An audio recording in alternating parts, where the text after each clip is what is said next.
岁末年终又到了尾牙季，除了佳肴、抽奖和表演外，不免要喝点酒助兴。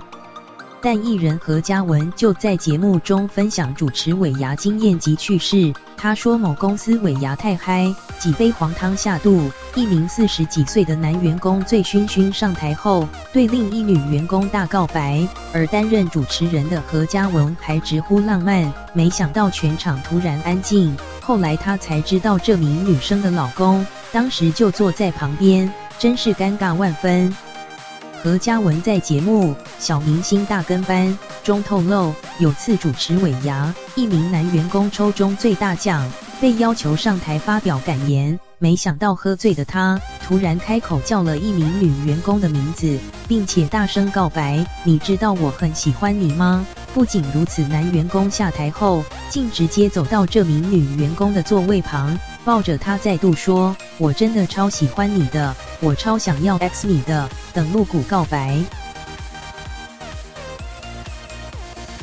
而何嘉文原以为要上演一段浪漫桥段，但却发现全场安静，空气仿佛凝结。事后何嘉文才知道，原来那天女员工的老公也有出席，就坐在旁边，当场被戴绿帽。